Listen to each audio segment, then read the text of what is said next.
오늘은 위지 명제기입니다. 삼국지 위지 명제기 조예입니다. 조예. 여러분이 아는 조예. 자, 명황제는 휘를 예, 자를 원중이라고 하여 문제의 태자이다. 조예가 태어나자 조조는 그를 매우 사랑했으며 항상 옆에 있도록 했다. 조조가 살아있을 때 태어났군요. 15살 때부터 무독 후에 봉해졌고 황초 2년, 그러니까 조비 때죠. 221년에 제공이 되었으며 3년에 평원왕이 되었다. 생모 견씨가 주살당했으므로 뒤를 이을 황태자로 세워지지 않았다. 견씨가 주살당해요? 황초 7년 226년 여름 5월입니다. 조비는 병세가 위중해 곧바로 조예를 황태자로 옹립했다. 17일 황제 즉위에서 대사면을 행했다. 황태후 조조의 부인 변씨에게 존칭을 주어 태황태후라고 했고, 변씨가 아직 살아있었군요. 황후, 그러니까 조비의 부인 곽씨입니다.를 황태후라고 했다. 여러 신하들의 자기와 직위와 복록에도 각기 차등을 두었다. 6월 14일 생모 견부인에게 문소황후의 시호를 추증했다. 23일 동생 조유를 양평왕으로 삼았다. 8월 손권이 강하군을 공격했지만 태수 문빙이 굳게 지켰다. 강하라는 곳은요, 보자. 강하라는 곳은 요적인데 대략 요게 위나라 땅입니다. 요게 위나라 땅 경계고요. 그 요 지역도 이제 마찬가지로 강하도 이제 당시에 이제 그 위나라 땅이었는데, 고 문빙이라는 사람은 원래 이제 유표 밑에 있다가 조조한테 항복했던 사람입니다. 그 사람이 계속 이제 그 요 지역에서 형주 북형주 지역에서 계속 오나라 대우전선에서 이제 수비를 하고 있다는 얘기겠죠, 그죠? 자, 조정의 신하들이 그를 군대를 보내 구원해야 된다고 논의했지만 조예가 말했다. 손권의 군대는 수전, 그러니까 물싸움에 약숙한데 지금 과감히 배를 버리고 상륙해 공격하는 까닭은 우리가 준비하지 못한 틈을 타서 급습하려 한 것이다. 지금 문빙과 서로 대치하고 있으나 공격이란 수비하는 숫자보다 2배는 있어야 하니 그들은 절대로 오래 견디지 못할 것이다. 먼저 시어사 순우를 변방에 보내 병사들을 위로하도록 했다. 순우가 강하군에 도착해 길을 가던 현의 병사와 자신이 인솔에 따라온 천여 명의 보병과 기병을 이끌고 산세의 의지에 불을 들어 공격하니 손권은 퇴각해버렸다. 쥐새끼가 강하를 쳤는데 졌답니다. 자, 아들 조경을 세워 청하왕으로 삼았다. 오나라의 장군 제갈근과 장패 등이 양양을 침공했지만, 양양은 여기입니다. 양양을 침공했지만 사실 이 북쪽일 거예요. 양양을 침공했지만 우곤대장군 사마의가 격파하고 장패를 참수했으며 정통대장군 조휴도 별동 부대의 대장을 심양에서 격파했다. 이 근처에서 그 쥐새끼들이 공격했는데 이겼다, 뭐 그런 얘기입니다. 이들의 공적을 논하고 차등을 두어 상을 주었다. 자, 사마의가 여기서 이겼네. 겨울 10월입니다. 청하왕 조경이 서거했다. 12월 태위 종효를 태부로, 정동대장군 조휴를 대사마로, 중군대장군 조진을 대장군으로, 사도 화음을 태위로, 사공왕랑을 사도로, 진군대장군 진군을 사공으로, 무군대장군 사마의를 표기대장군으로 삼았다. 자, 태화 원년 227년 봄 정월입니다. 조예가 교회에서 하늘에 제사 지낼 때 무황제 조조를 함께 제사 지내고 또 모든 종족을 이끌고 명당에서 문황제 조비입니다. 조비를 제사 지낼 때 상제도 함께 제사 지냈다. 강하군의 남부를 분할하고 강하 남부도위를 설치했다. 서평군의 구경이 반란 일으켜, 서평이라는 것은 여기입니다. 여기가 서평이죠. 자, 서평에 국영이라는 사람이 반란 일으켜 임강현의 영과 서도현의 장을 살해하자 이 근처겠죠. 그 장군 학소와 녹반을 파견해 그를 토벌하고 목을 베었다. 학소도 등장했습니다. 자, 2월 5일입니다. 조예는 직접 적전의 의식을 거행했다. 적전이라는 것은 왕이 직접 가는 밭이라는 의미예요. 15일 문소황후의 영묘를 업성에 세웠다. 문소황후라는 건 견씨죠. 21일 동쪽 교회에서 태양의 제사 지냈다. 여름 4월 10일 오수전을 발행했다. 요거는 돈 이름이겠죠? 19일 처음으로 종묘를 세웠다. 가을 8월 서쪽 교회에서 달의 제사 지냈다.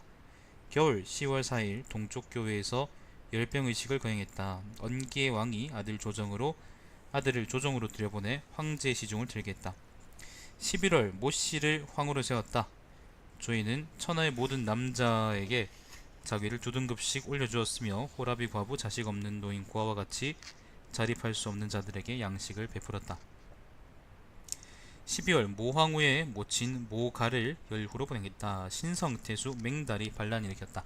신성태수라는 거는 뭐 이 근처 여기 있는 맹달, 상용에 있던 맹달이 반란을 일으켰다는 말입니다. 자, 맹달이 반란을 일으켰다. 표기장군 사마이에게 조서를 내려 토벌하도록 했다. 태화 2년 228년 봄 정월입니다. 사마이는 신성을 공격해 토벌하고 맹달의 목을 베어 그의 머리를 보내왔다. 12월에 반란을 일으켰는데 다음 달에 바로 진압됐네요. 엄청 빨리 움직였군요. 사마이가. 신성군에서 상용현, 무릉현, 무현을 떼어내어 상용군을 설치하고 석현을 석군으로 만들었다. 그러니까 이 지역을 상용군으로 만들었다. 뭐 그런 얘기입니다. 자, 그 다음에 총나라의 대장 제갈량이 국경을 침범하자. 요게 1차 북벌일 겁니다. 228년이니까 1차 북벌일 겁니다. 총나라의 대장 제갈량이 국경을 침범하자 천수, 남한, 안정의 세 군에서 관리와 백성이 위나라를 배반하고 제갈량에게 호언했다. 천수, 남한은 어딘지 모르겠고 안정 여기니까 뭐 대략 이 지역 전체가 지금 넘어간 거예요. 농서지역이 지금 넘어갈 뻔한 거죠. 넘어간 거죠 사실. 조이는 대장군 조진을 파견해 관우의 군대를 통솔하고, 관우라는 거는 관중 지역을 의미합니다. 요 지역의 군대를 통솔하고 일제히 군대를 진격하도록 했으며 우장군 장합을 파견해 가정에서 제갈량을 공격해 크게 격파했다. 가정은 아마 이 근처일걸요? 아무튼 이 근처입니다. 거기서 전략적인 요지라서 그거를 틀어박고 있으면은 아무튼 제갈량의 군대가 힘을 못 쓰는 그런 입지였을걸요? 자세히는 잘 모르겠네. 아무튼 이게 조진 사마이 얘기는 없고요. 조진하고 장합이 제갈량을 깼습니다. 제갈량이 패배하여 도주하자 세군은 평정을 되찾았다. 18일 조해가 장안까지 행차했다. 이렇게 1차 국벌이 실패했다라는 겁니다. 여름 4월 8일 낙양궁으로 돌아왔으며 옥에 갇힌 사형수 이하의 죄인들을 사면했다. 16일 제갈량을 토벌한 공훈을 판정하여 각각 차등을 주어 자기를 봉하고 영지를 늘려주었다. 5월입니다. 큰 가뭄이 들었다. 6월 조서를 내렸다. 유학을 존중하고 학문을 중시하는 것은 제왕이 펴는 교화의 근본이 된다. 그러나 최근 들어서 유학을 배운 관원 중에서 직위에 걸맞지 못한 자가 있으니 어찌 성현의 도리를 펼치고 밝힐 수 있겠는가. 그 중에서 높은 수준의 박학한 선비를 잘 선발하여 그 재능이 시중과 산기 상시의 관직을 감당할 수 있다. 각 군과 국에 널리 직서를 내리니 지방에서 추천받은 선비 중에서 경학에 뛰어난 자를 우선적으로 추천하라. 가을 9월입니다. 조유가 여러 군데를 통솔해 환성에 도달해 오나라 대장 유기와 석정에서 싸웠으나 패했다. 자, 조유가 여기 이 근처 어딜 겁니다. 아무튼 환성으로 갔다가 깨지고 왔습니다.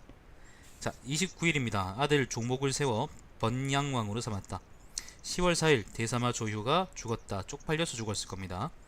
겨울 10월 공경과 측근의 대신들에게 조서를 내려 뛰어난 장수를 각자 한 명씩 추천하도록 했다. 저때 조유가 진 게 아마 주방이라는 사람한테 꿰서 졌다고 이제 연의에 나왔는데 정사위는 어떻게 나왔는지 잘 모르겠네요. 나중에 또 열전이 있겠죠, 여러분. 자, 11월 사도 왕랑이 죽었다. 왕랑이 엄청 오래 살았군요. 연의에서는 왕랑이 그 제갈량한테 어그로 끌려서 이제 죽었다고 하는데 그건 말도 안 되는 얘기고 아무튼 3명이 죽은 모양입니다. 자, 12월 제갈량이 진창을 포위했으므로, 진창이라는 거는 이 지역 어디입니다. 이 진처 어디인데 그 진창이라는 게 원래 옛날 진나라의 식량 창고였나? 아무튼 그 중요한 곳이에요, 전략적으로 되게. 자, 진창을 포위했으므로 조진은 장군 비요 등을 파견해 가서 그와 싸우도록 했다. 요동태수 공손공의 형의 아들인 공손연이 공손공의 자리를 빼앗았으므로 공손연으로 하여금 요동태수를 겸임하게 했다. 제갈량은 천수로 왔고, 그러니까 진창으로 왔고, 그 요동에서는 공손공 자리를 공송연이 빼앗았답니다. 자, 태화 3년 229년입니다. 여름 4월 원성왕 조례가 세상을 떠났다. 6월 21일 번양왕 조목이 죽었다. 26일 고조부 대장추 조등에게 사후에 존호를 주어 고황제라고 하고 부인 오씨를 고황후라고 했다. 조등이면은 그거군요. 조조의 할아버지죠, 그죠? 자, 가을 7월입니다. 조서를 내렸다. 예법에 따르면 황후에게 후사가 없으면 서자를 택해 정통을 잇도록 했다. 이런 경우 그는 당연히 바른 혈통을 계승하여 공적인 대의를 받들어 야지 어찌 자신의 생전부모를 생각할 수 있는가. 한나라 선제는 이렇게 소제의 뒤를 이었지만 자기 망부의 지위를 올려 도황고라는 존호를 주었다. 원제의 서손이었던 애제는 번왕의 신분으로 황제로 옹립되었으나 동갱 등이 멸망한 진나라 왕조의 신뢰를 들어 당시의 조정을 미혹시켜 잘못 인도했기 때문에 애제의 죽은 아비 정도공황에게 공황이라는 존호를 주고 수도에 영묘를 세웠다. 또 번왕 가까이서 사랑을 받은 생모와 조모 부씨에게 은총을 내려 장신궁과 똑같이 대부했으며, 장신궁이라는 것은 황태후를 가리킨답니다. 전전에서 생부를 위해 제사를 지내고 4명의 황태후를 나란히 배치한 것은 분에 넘치고 법도에 어긋난 것이다. 이처럼 법도가 없는 까닭에 백성이든 신령이든 도와주지 않았고 충성스럽고 정직한 간언을 한 신하 사단에게는 도리어 죄를 지어씌워 정희와 부태후의 능묘가 불에 타 없어지는 재앙을 초래하게 되었다. 자, 이후 출신이 유사한 제왕들이 이러한 일을 다투어 모방했다. 옛날에 노나라의 문공은 대대로 선대 희공을 민공보다도 높은 위치에서 제사 지냈다. 제사 순서를 거슬렀으니 그 죄는 노나라의 제사를 관장한 관음 하부에게 있다. 사실 요 이야기는 좀 긴데요. 요점은 제사 순서 거스르면 좆된다, 그런 얘기입니다. 송나라는 임금을 후하게 장사 지내는 법이 그것이 법도가 아니므로 모두 그 책임을 화원에게 돌렸다. 지금 공경과 담당 관리들은 이전 세대에 나온 일로서 깊이 경계를 삼아야 한다. 만일 제후의 신분인 자가 후사로 나와 입주하여 황실의 계통을 받을 경우에는 마땅히 황제 자리를 계승한 사람으로서 대의를 명백히 보여줄 수 있어야 한다. 만일 감히 어떤 자가 교묘한 말과 사악한 행위로서 그 당시 군주를 유도하고 아첨하여 함부로 정당하지 않은 칭호를 세워 황실의 정통을 범하고 황제의 죽은 아비를 황이라고 하고 죽은 어미를 후라고 부르게 하면 보조하는 대신들이 그들을 죄를 물어 죽이고 결코 사면해서는 안 된다. 이 조서를 금책에 새겨 종묘에 깊이 간직하고 법령에 기록하도록 하라. 이건 무슨 말이냐면은, 예를 들어서 A의 적통이 없어요. 근데 B가 이제 예를 들면 양아들로 들어오거나 아니면 뭐 서자인데 그게 이제 어쩔 수 없이 후자가 된 거야. 그러면은 그 B의 원래 부모를 이제 예를 들면 선대 황제니 그런 식으로 추존하면 안 된다, 그런 말이에요. 자, 겨울 10월 평망관을 청송관이라고 이름을 바꾸었다. 조이는 항상 말했다. 재판이라는 것은 천하의 생명을 다루는 일이다. 그리고 큰 재판이 있을 때마다 항상 청송관에 와서 방청했다.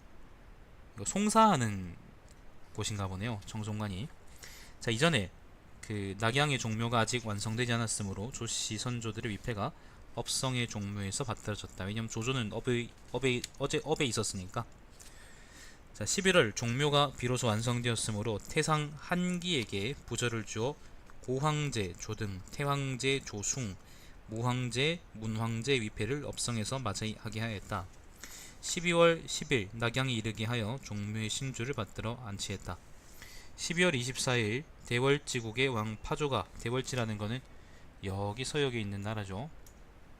대월지국의 왕 파조가 사자를 보내 공물을 바쳤으므로 파조를 친위 대월지왕에 임명했다. 위나라에 친한 대월지왕이다. 자, 태화 4년 230년입니다. 봄 2월 4일입니다. 조서를 내렸다. 세상에 질과 문은, 질이라는 것은 소박한 걸 의미하고요, 문이라는 것은 화려한 걸 의미합니다. 그 질과 문은 교화에 따라 변화한다. 전란이 발발한 이래 경학은 폐지되어 끊어졌고 젊은 사람들은 벼슬길에 나아가려고만 할 뿐 경전을 익히려 하지 않는다. 어찌 내가 가르치고 이끄는 것이 미흡하여 기용되는 자가 덕에 따르지 않는 것이 아니겠는가. 앞으로는 관리들이 하나의 경전을 배워 통달하여 백성들을 다스리는 재능을 갖추고 있어야 하고, 박사들에게는 시험을 부과하여 그 중에서 우수한 성적을 얻은 자를 뽑아 즉시 등용하라. 품행이 경솔하고 화려하여 그 공본에 힘쓰지 않는 자는 자리를 빼앗아 물러나게 하라. 해겔 같은 새끼들 말이지. 자, 10일입니다. 조예는 태부와 삼공에게 조서를 내려 조비가 지은 전론을 돌에 새겨 종묘문 밖에 세우겠다. 전론은 조비가 지은 책입니다. 그 이름이죠. 자, 15일입니다. 대장군 조진을 대사마로, 표기장군 사마이를 대장군으로, 요동태수 공순련을 거기장군으로 삼았다. 여름 4월 태부 종요가 죽었다. 6월 11일 태왕태후가 붕어했다. 변씨가 죽었나 보네요. 그 다음에 19일 상용군을 없앴다. 상용은 여기죠. 없앤 행정상으로 없앴나 봅니다. 자, 가을 7월 무선 변후를 고릉의 조조와 합장했다. 무선 변후가 변씨입니다. 태왕태후. 대사마 조진과 대장군 사마이에게 조서를 내려 촉나라를 토벌하도록 했다. 요게 이제 그 조진하고 사마이가 이번에는 위나라에서 촉으로 공격해 들어간 사건입니다. 자, 뭐 40만 대군을 일으킨 사마이 위나라 그러면서 그 옛날에 연희에서 읽은 그게 있는 것 같아요. 기억이 나는 것 같아요. 자, 8월 5일 동쪽으로 순실했으며 사자를 보내 소를 희생의 제물로 바쳐 중학에서 세차지했다. 중학이라는 거는 그거죠. 숭산이죠. 숭산. 19일 조예가 허창군에 도착했다. 9월입니다. 폭우가 내려 이수, 낙수, 황하, 한수가 범람했다. 조진 등에게 조서를 내려 군대를 돌리도록 했다. 조진이 돌아왔습니다. 겨울 10월 11일 조예가 낙양궁으로 돌아왔다. 16일 명령을 내렸다. 범죄자 중에서 사형수를 제외한 자는 보석금을 받고 사면하라. 보석금은 각자 차등을 두라. 11월 금성이 목성 부근에 출연했다. 12월 28일 문소 견황후를 조양릉에 이상했다. 23일 공경에서 재능과 인격이 우수한 인재를 추천하도록 조서를 내렸다. 태화 5년입니다. 231년 봄정월 조예는 적전을 가는 의식을 행했다. 적전은 여러분이 알듯이 황제가 직접 밭을 가는 걸 의미합니다. 3월 대사마 조진이 세상을 떠났다. 조진이 죽었습니다. 조진이 사실은 연희에서는 맨날 제갈량한테 개쪽당하고 부끄럼당하고 막 분에 차 죽고 막 그런 걸 나오는데, 사실은 정사를 보면은 조진이 굉장히 훌륭하게 제갈량을 방어했다는 걸 알 수가 있습니다. 특별하게 무리 없이 무난하게 잘 막았죠. 제갈량이 천수를 침공했으므로 대장군 사마이에게 조서를 내려 막도록 했다. 제갈량이 천수로 공격해왔습니다. 지난해 겨울 10월부터 그달까지 비가 내리지 않았으므로 9일에 비를 기원하는 제사를 올렸다. 여름 4월 선비족 부의왕과 가비능이 그들 부족 사람들과 정룡족 대인 아선을 이끌고 유주에 도착해 좋은 말을 바쳤다. 호흉노 중랑장을 다시 설치했다. 자, 가을 7월 6일 제갈량이 퇴각하여 도주하자 공이 있는 자들에게 각기 차등을 두어 자기를 봉하고 관직을 높여주었다. 제갈량이 다시 또 폐에서 돌아왔나 봅니다. 자, 15일 태자 조은이 탄생하자 천하의 대사명령을 내렸다. 8월 조서를 내렸다. 옛날에 제후를 조정에 참석시킨 것은 친척끼리 화목을 증진시키고 나라 간에 서로 협력하고 융합하도록 하기 위함이었다. 선제가 법령을 만들어 여러 왕으로 하여금 수도에 머물지 못하도록 한 것은 나이 어린 주상이 자리에 있을 때 그의 모후가 섭정을 하였으므로 왕위를 찬탈하려는 것을 방지하기 위함이었으며, 이것은 모두 국가의 흥망성쇠와 관계가 있다. 짐이 생각해보니 여러 왕들을 만나지 않고 12년이나 흘렀는데 어찌 마음속으로 사모하는 생각을 가지지 않겠는가. 지금 여러 왕 및 왕실의 친족 공호들은 각기 적자 한 명씩을 대동하고 조정에 참석할 것을 명한다. 이후에 나이 어린 주상이 나와 모후가 궁중에 있는 경우에는 자연히 선제의 명에 따라 행할 것이니 이것을 법령에 기재하여 명확히 밝히도록 하라. 겨울 11월 17일 달이 헌원대성을 범했으며 30일 금음에 일식이 있었다. 헌원대성이라는 것은 사자자리에 있는 가장 밝은 별이랍니다. 12월 6일 달이 토종을 범했다. 21일 태위 화음이 되졌다. 태화 6년 232년입니다. 봄 2월 조서를 내렸다. 옛날에 제왕이 제후에게 영지를 주어 다스리도록 한 것은 제후들이 울타리와 담장처럼 힘을 합쳐 왕실을 지켜주었기 때문이다. 시경에도 덕을 품고 나라를 안정되게 하니 종자가 성의 담장 같구나 라는 말이 있지 않은가. 진나라와 한나라는 주나라의 봉건제도를 계승했지만 제후의 나라는 강하거나 약해 모두 근본을 잃었다. 위대한 위나라가 건국된 이래 모든 왕은 봉토를 받고 귀국했지만 봉토의 크기는 시세에 따라 변했으며 일정한 제도가 없어 영원히 후대 교범이 되지 못했다. 지금 봉토를 개정해 제후왕으로 삼고 모두 군으로서 국을 삼게 하라. 귀족사회가 되고 있습니다. 3월 7일 동쪽으로 순시를 나갔다. 지나가는 곳마다 노인, 호라비, 과부, 고아들 없는 노인들을 위문하고 공물과 비단을 행사했다. 9일 한 달이 헌원대성을 침범했다. 여름 4월 6일 조회가 허창공으로 행차했다. 28일 처음으로 종묘에 신선한 과일을 바치기 시작했다. 5월 태자 조은이 족자 영토를 추증하고 시호를 안평애왕이라고 했다. 가을 7월 위위 동소를 사도로 삼았다.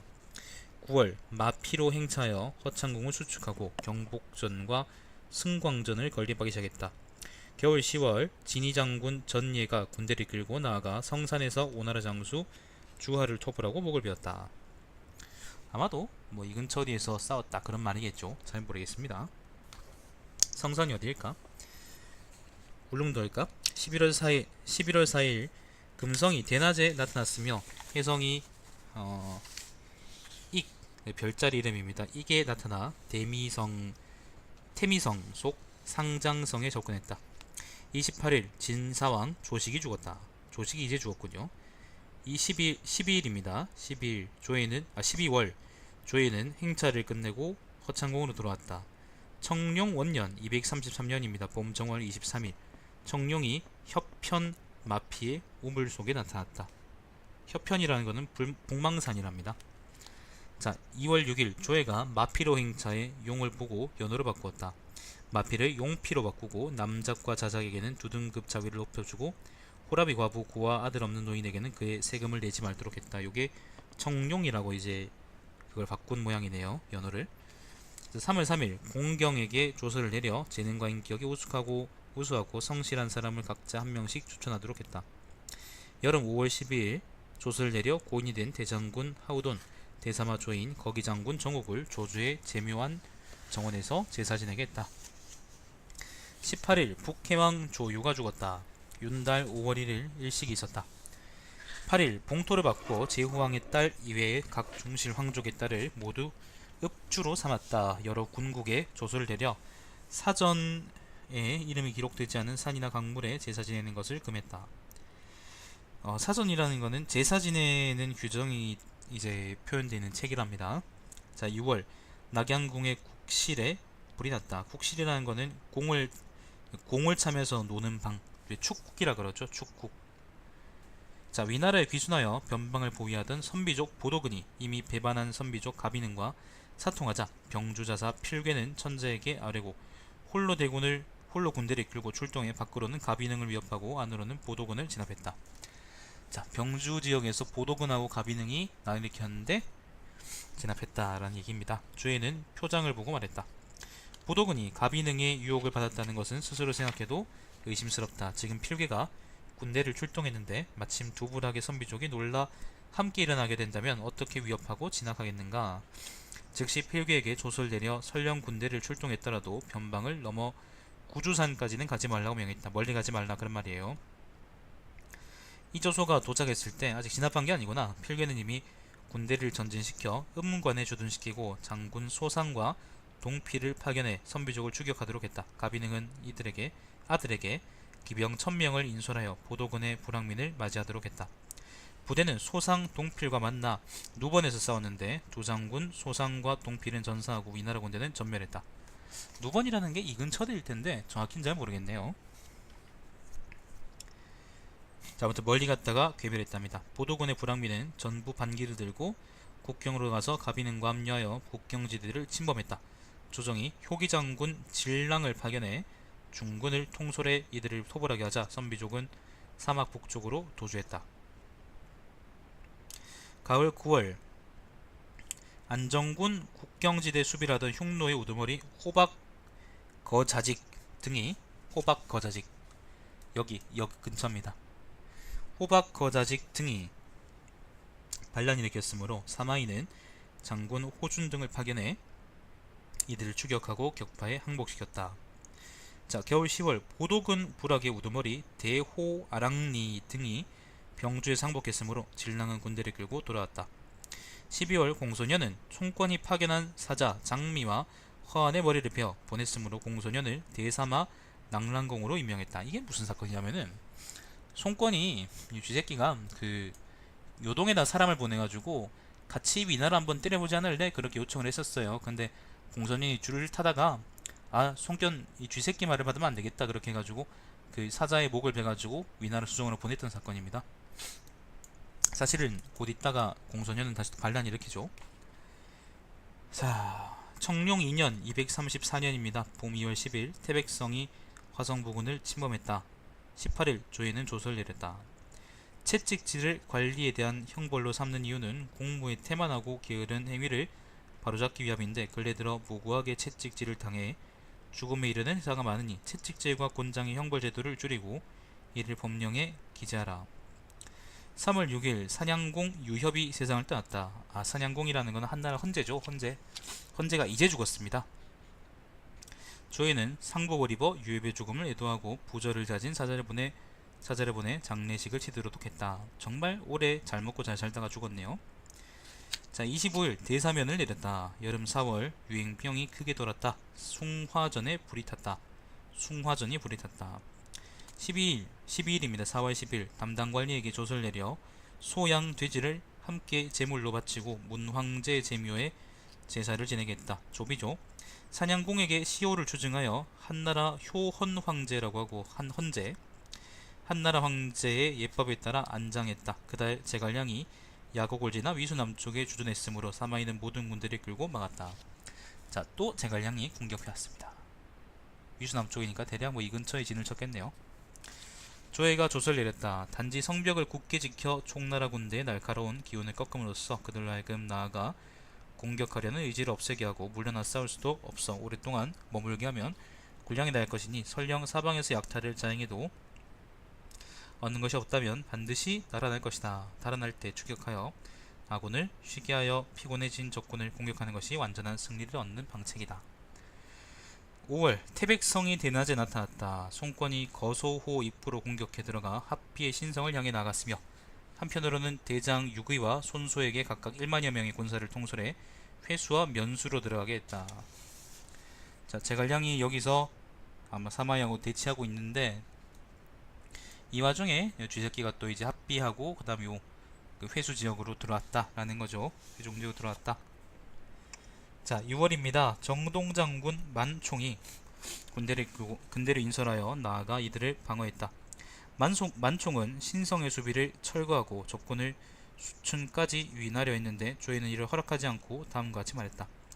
옛날 한나라 광무제는 군대를 파견하여 멀리 약양을 점거하고 끝내는 외효를 격파했으며 선제는 동쪽에 합비를 두고 남쪽에 양양을 지키게 하고 서쪽에는 기산을 지키게 했는데 적군이 이 세성 아래에 격파된 원인은 이 땅이 모두가 반드시 다투는 요새이기 때문입니다. 설령 송권이 신성으로 공격해 온다고 하더라도 반드시 함락시킬 수 없을 것입니다. 여러 장수들에게 명하니 수비를 굳게 하면 내가 장차 직접 가서 그를 정발할 것이지만 내가 도착할 때면 송권은 이미 아마도 도주했을 것입니다. 자, 가을 7월 19일 조회가 직접 용주를 타고 동쪽으로 정발하러 갔다. 용주라는 것은 왕이 타는 배죠. 송권은 신성을 공격했지만 장군 장영 등이 성을 지키며 힘을 다해 싸워서 막았다.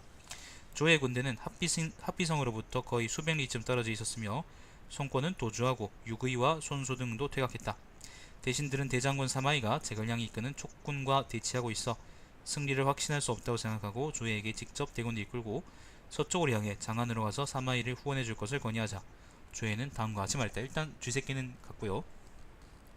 송권이 도주했다면 제갈량은 이미 간담이 무너졌을 것이고 대장군은 그를 제압할 수 있으니 나는 근심할 필요가 없습니다. 그래서 조이는 군대를 진격시켜 수춘까지 행차하고 여러 장수들의 공로를 기록했는데 복록과 자귀 및 쥐기 및 포상에 각각 차등을 두었다. 8월 7일 대규모 열병의식을 거행하고 육군의 병사들을 위해 잔치를 베풀었으며 사자에게 부절을 보내 합비와 수춘의 여러 군사들의 노고를 위로하게 했다. 29일 조회가 허창궁으로 돌아왔다. 자, 한편 사마이와 제갈량은 다시 또 이쪽이죠. 사마이와 제갈량은 여러 날을 대치하면서 성체만 지은 지 수십 일이 지나는 동안 제갈량이 여러 차례 싸움을 걸어왔지만 사마이는 성체를 굳게 지키고 대응하지 않았다. 때마침 제갈량이 죽자 통나라 권세는 물러나 돌아갔다. 요게 234년의 일이죠, 여러분. 자, 겨울 10월 14일 달이 진성과 헌엉성을 침범했다. 진성이라는 건 토성이랍니다. 27일 달이 태백성을 침범했다. 11일 수도에 지진이 일어나며 동남쪽으로 우르릉 소리가 들려오더니 지붕 위에 기와가 요동쳤다. 12월 담당 관리에게 조서를 내려 사형이라는 형벌을 삭제하고 사형을 선고받은 이들은 형량을 낮춰주었다. 사형을 없앴다. 사형을 없앴다라고 하네요. 청룡 3년 235년입니다. 봄 정월 8일 대장군 사마이를 태위에 임명했다. 19일 삭방군을 다시 설치했다. 수도에 전염병이 크게 유행했다. 삭방이라는 거는 요 위쪽에 있던 군인데 한나라 때는 있었는데 아마 이때는 폐지했었나 봅니다. 다시 설치했다 그러네요. 자, 28일 황태후가 붕어했다. 조비의 곽후죠. 자, 26일 수광현의 운석이 떨어졌다. 3월 11일 문덕황후를 장사 지내고 수양릉 계곡 서쪽에 능묘를 만들었는데 철저히 조비가 생존했을 때 관리에 따라 진행되었다. 이때 낙양궁을 대규모로 고치고 소양전과 태극전을 세우기 시작했으며 또한 총장관을 지었다. 백성들이 농사짓는 적기를 빼앗기자 고든신하 양부와 고당룡 등이 각각 여러 차례 걸쳐 간절하게 간언했다. 조회는 받아들이지 않았지만 항상 너그러웠다. 조회가 갑자기 토목공사의 달인이 되기 시작했습니다. 원래 안 그랬는데 제갈량이 죽으니까 나사가 풀렸나? 자, 가을 7월 낙양의 숭양전이 불에 탔다. 8월 24일 황자 조방을 세워 제왕이라고 칭하고 제왕, 그러니까 제나라왕, 여기 제나라왕 제왕이라고 칭하고 조순을 진왕이라고 했다. 11일 조회가 낙양궁으로 돌아왔다. 담당 관리에게 명하여 숭화전을 복원하고 구룡전으로 명칭을 바꾸게 했다. 자, 겨울 10월 3일 중산왕 곤이 세상을 떠났다. 26일 태백성이 대낮에 나타났다. 11월 22일 조회가 허창궁에 행차했다. 청룡 4년 236년 봄 2월 태백성이 다시 대낮에 나타났고 달이 태백성 부근을 운행하다가 또 헌원성 부근으로 운행하다가 태미성 구역으로 들어왔다가 나왔다. 여름 4월 숭문관을 설치하고 문장을 잘 짓는 자를 불러 숭문관에 임용했다. 숭문관이라는 거는 뭐 문장을 문제를 이제 숭상한다 뭐 그런 의미의 관청인 같은데 그냥 뭐 글 잘 짓는 사람들 모아놓은 그런 데인 것 같습니다. 5월 13일 사도 동소가 세상을 떠났다. 15일 숙신씨가 숙신이라는 것은 말가를 의미합니다. 호시를 헌상했다. 호시라는 것은 호목으로 만든 화살이라는데 뭐 귀한 화살이겠죠. 6월 1일 조서를 내렸다. 옛날 우회 시대에는 화상을 그렸으므로 백성들은 법을 어기지 못했고 화상이라는 것은 죄를 지었을 때 받는 형벌을 보여주는 그림이랍니다.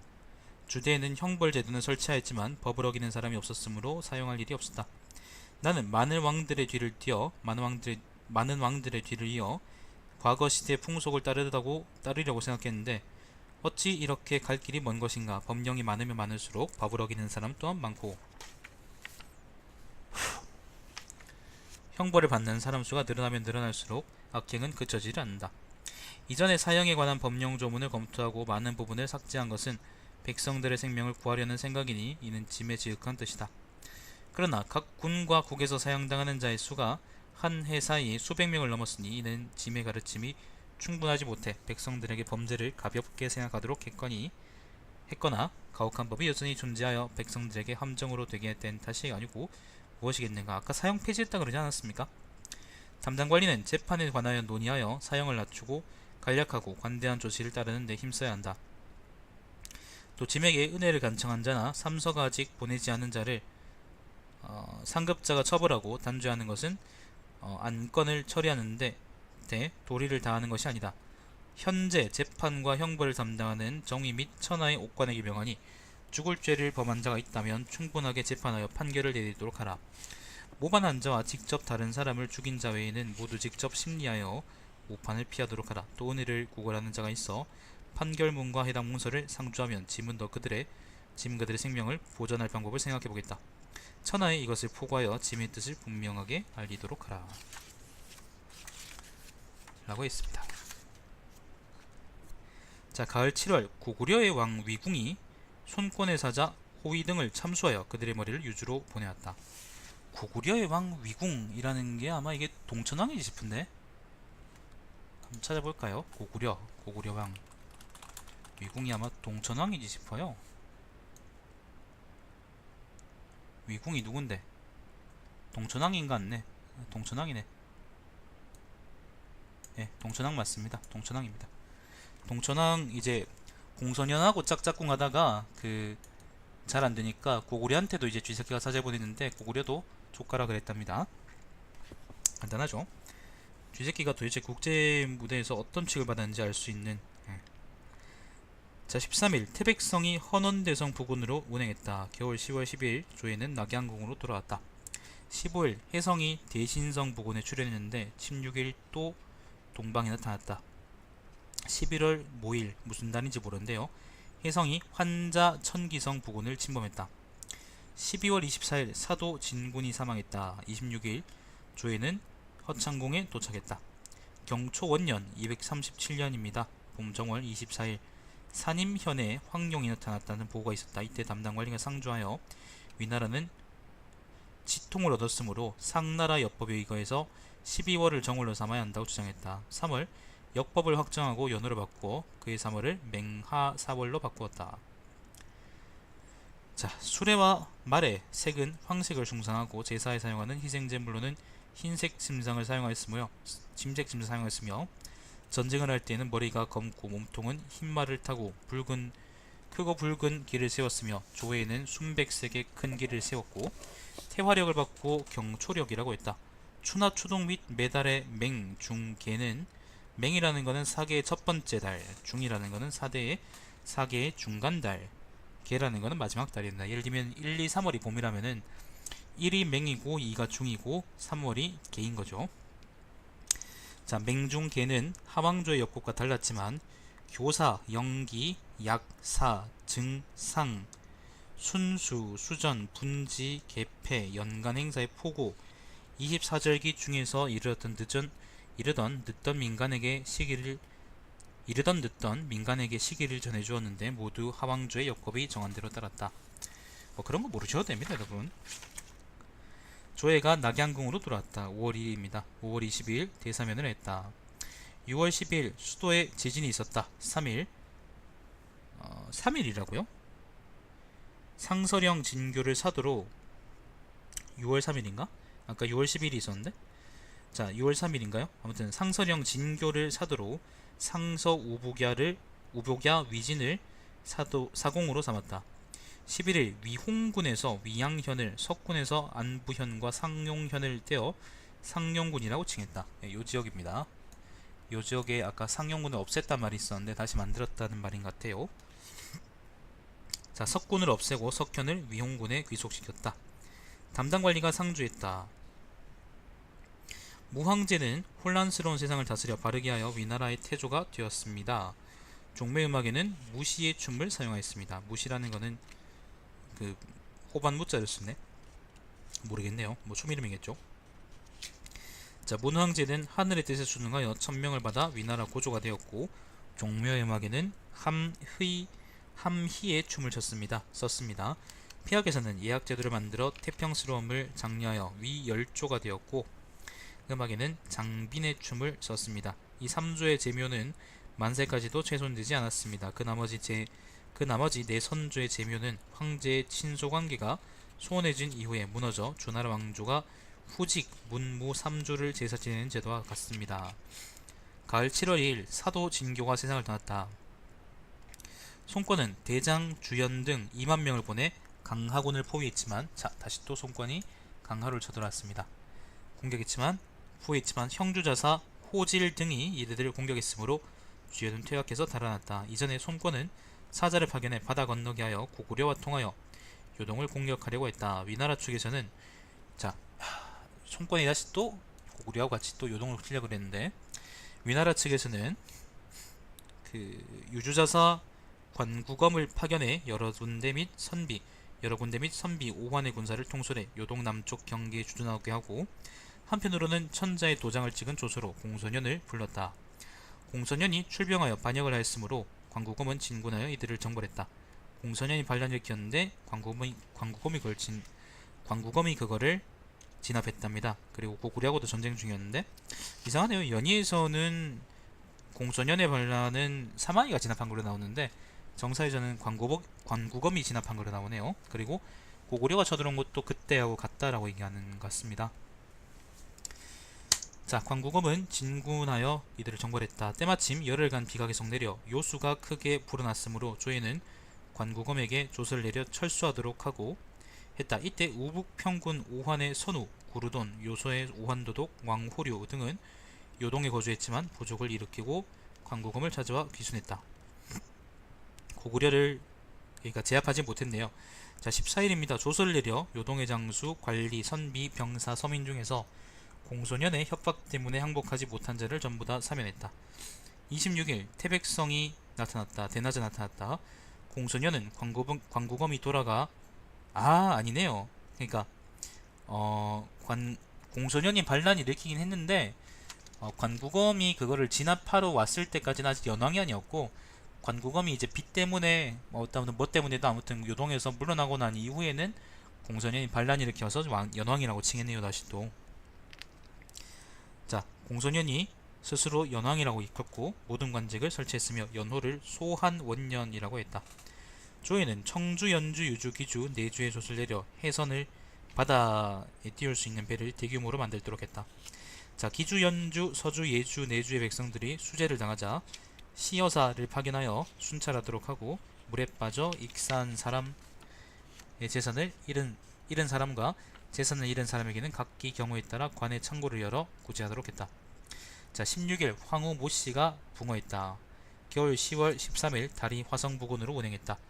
19일 도모후를 말릉에 매장시켰다. 21일 낙양 남쪽에 있는 위속산에 환구를 만들었다. 환구라는 것은 동짓날에 하늘에 제사 지내는 곳이랍니다. 자, 12월 19일 처음으로 동짓날에 제사를 지냈다. 24일 양양군에서 임저현, 의성현, 정량현, 기현, 내현을 분할해 양양 남부도위를 설치했다. 양양은 요 지역입니다. 26일 담당관리가 문소황후 견씨죠. 견씨의 제묘를 수도에 세우자고 상주했다. 양양군에서 약엽현을 떼어 의양군에 귀속시켰다. 자, 경초 2년 238년입니다. 봄정월 조서를 내려 태위 사마이에게 군대를 통솔해 요동을 공격하겠다. 이제 사마이가 그 공소년을 조지러 가네요.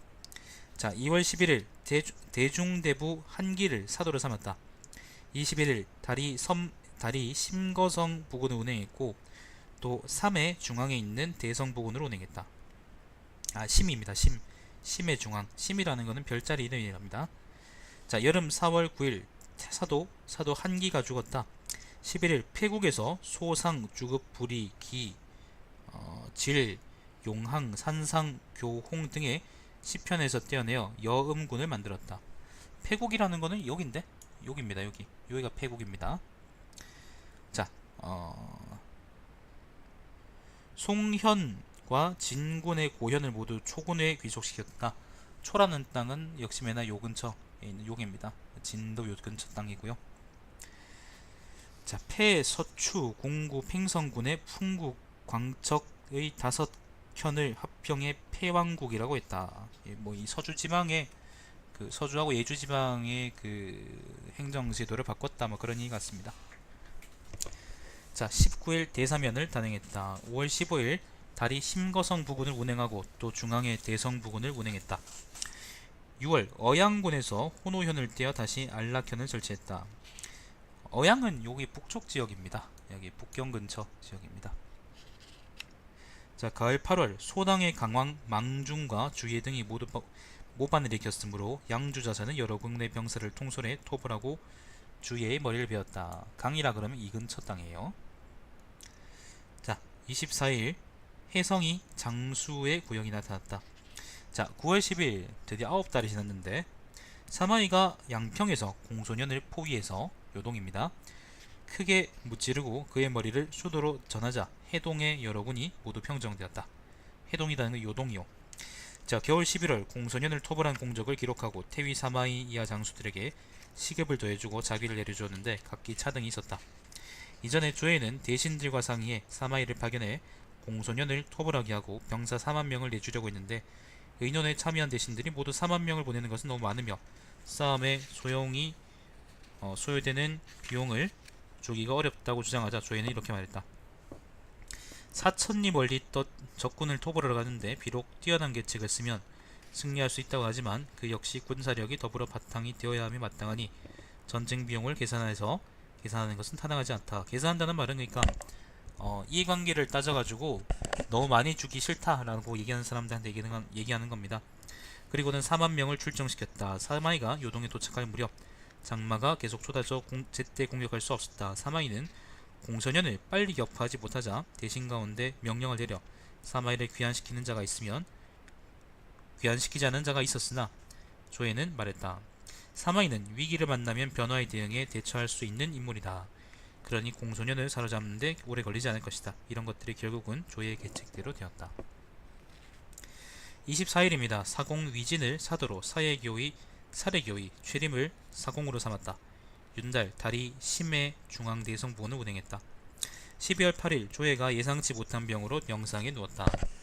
24일 곽씨를 황으로 세웠다. 천하의 남자들에게 자기를 두 등급 높여주고 호라비 과부 구와 자식 없는 노인에게 곡식을 하사했다. 연왕 조우를 대장군에 임명했다가 27일 파면하고 무의장군 조상으로 하여금 그 자리를 대신하겠다. 조상이 나왔습니다. 자, 이전에 청룡 3년에 수춘에 사는 농민의 아내가 스스로 칭하기를 하늘의 신에게서 지상으로 내려와 등녀, 선녀입니다. 선녀. 등녀란 이름의 여자가 되라는 명을 받아 위나라 왕실을 보호하고 사악한 기운을 제거하며 복을 내린다고 했다. 수춘 땅은 여기 근처예요. 이 근처 어디입니다. 자, 그녀는 병든 사람에게 물을 먹이고 물로 상처 부위를 깨끗이 씻어주었는데 치유된 자가 아주 많았다. 그래서 조이는 그녀를 위해 5호전 중앙에 관사를 지어주었다. 조서를 내려 그녀의 효험을 칭찬하고 매우 후히 대접했다. 그 후 조이가 병상이 있어 그녀가 바친 물을 마셨으나 효험이 없자 그녀를 죽였다. 편하게 죽이네요. 경초 3년 239년입니다. 봄 정월 1일 태위 사마이가 요동에서 돌아와 한해에 도착했다. 조에는 영마로 조서를 보내 사마이를 급히 불렀다. 침실 안으로 불러들여온 사마이의 손을 잡으며 조에가 말했다. 짐은 병 위중에 그대에게 뒷일을 부탁하니 그대는 조상과 함께 어린 태자 조방이죠. 조방을 보필해 주십시오. 그대를 보았으니 어떤 여한도 없다. 사마이는 고개를 떨어뜨리고 눈물을 흘렸다. 그날 조에가 가복전에서 붕어했으니 당시 나이 36살이었다. 엄청 일찍 죽었군요. 27일 고평릉에 한장했다.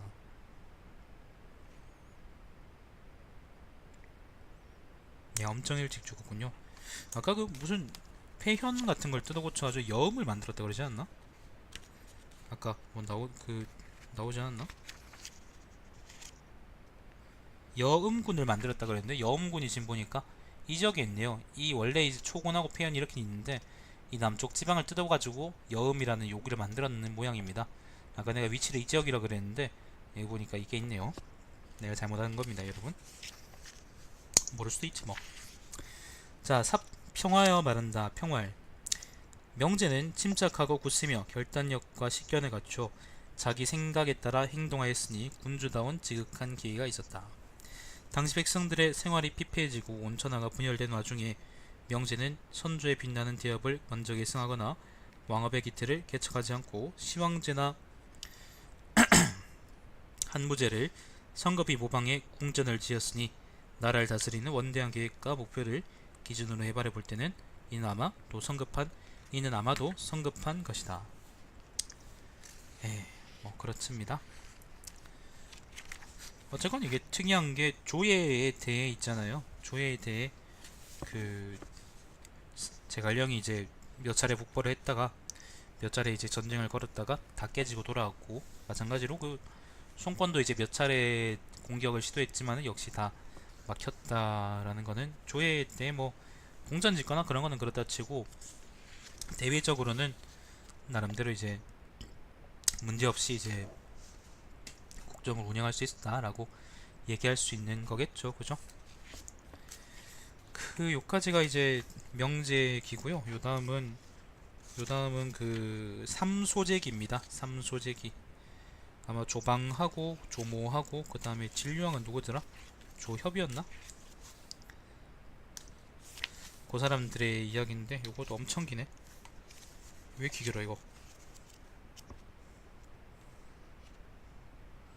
아이고 이것도 이거라 그럼 피통 쌓였구나. 자 아무튼 그렇습니다. 삼소기제기인데 삼소기제기는 뭐 지금 제가 목이 지금 작살났기 때문에 이걸 읽는 것만으로도 다음에 읽도록 하고 또 다음 시간에 방송을 또 이어서 하겠습니다. 삼국지 재밌네요. 사기가 근데 훨씬 문장이 좋긴 하다. 내가 읽어보니까 삼국지보다는 사기가 뭐 번역이 좋아서 그런지 아무튼 되게 재밌게 읽고 있습니다. 삼국지는 사실 사기만큼 그렇게 좋다고 생각되진 않네요. 자 오늘 방송 여기 종료하겠습니다. 시청해주신 여러분 감사드립니다. 제 방송은 유튜브의 달마시안TV에서 다시 보실 수 있습니다.